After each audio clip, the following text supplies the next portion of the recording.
Assalamu alaikum. This is Dr. Muhammad Sabi Iqbal. Today we will talk about data structures in R. Previously, we talked about various types of data. It could be numeric or character, etc.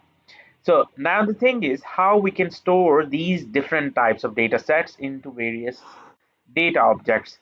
So the fundamental most is the vectors, which is the basic building block of the rest of the data types, such as data frames, lists, arrays. And let's talk about vectors. Vectors are basically the data structures which store the elements of the same data type. It is of single dimension, and for example, here you can see a numeric vector with numbers 1, 2, 3, 4, 5, 6, and there's a character vectors with different values, character values A, B, C, and dat, and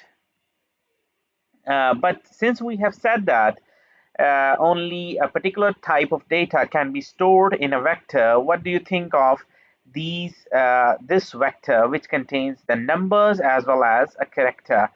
Since a vector cannot store it, R actually forces this vector to be a character vector, even if you try to put numbers and character type data together.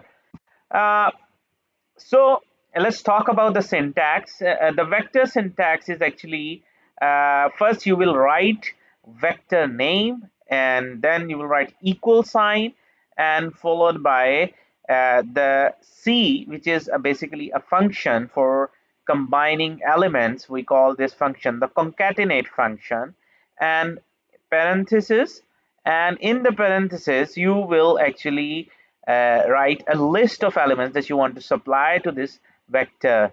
So this is element 1, element 2, and so on. You can combine as many elements as you want using this syntax. For example, here this is a numeric vector, and in order to create this vector object in R, you can use the syntax as provided. So for example, we have stored numeric data, so I just set the object name num, num, and you can use any name you want, and then we have the assignment operator. Remember that we can use both types of numeric operators, either less than, minus sign, or equal. Both are equivalent. And then you can see that you using a concatenate function, I have combined 1, 2, 3, 4, 5, 6 together and stored it and assigned it to the num object. So this is basically called the assignment operator and the numeric object.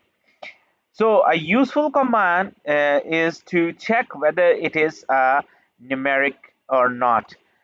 Is dot numeric parenthesis num, which is the object, and if you hit enter or control plus enter, you will see the result whether the object is numeric, and you know that this is a numeric object. Can you create a character vector? Let's see.